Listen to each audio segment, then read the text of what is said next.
প্রিয় দর্শক, ঢাকা থেকে ভেতরে ওঠে লঞ্চ, যে লঞ্চ 7টা বাজে ছাড়ার কথা, সে লঞ্চ ছাড়তেছে হচ্ছে সকাল 9টায়।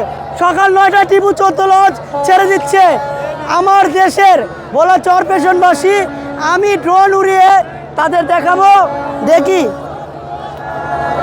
ড্রোন উড়িয়ে ভিডিও নেওয়ার চেষ্টা করবো ভোলা চরপেশনবাসীদের জন্য। দেখেন ভোলা চরপেশনবাসী, ওই যে সাইফুল ভাই আছে, যে মাস্টার, প্রথম ব্রিজের মাস্টার সাইফুল, প্রথম ব্রিজের সাইফুল ভাই। ওকে, ফিয়ামানিল্লাহ, দেখা হবে মাই খেলার।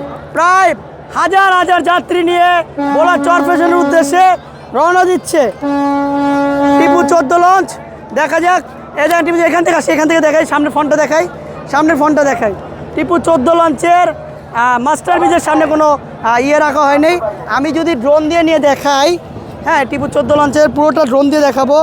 আপনার অন করলাম, অন করার পর ড্রোনটা নেবো টিপু 14 লঞ্চের সামনের সাইড। এবং এতটাই গরম, আপনার মানুষ হাত পাখা দিয়ে বাতাস করতেছে, হাজার হাজার মানুষ।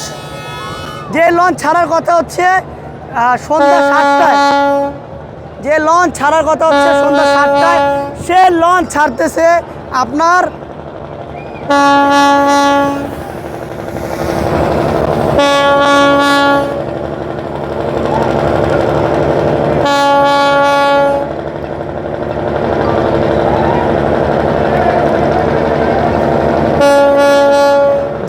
ছাড়ার কথা হচ্ছে সন্ধ্যা 7টায়, সে লঞ্চ ছাড়তেছে সকাল 9টা বাজে।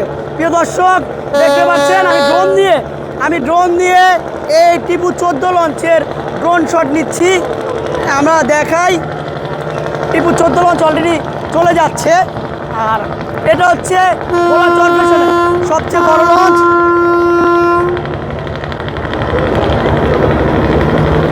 ভোলা চরপেশনের সবচেয়ে বড় লঞ্চ টিপু 14।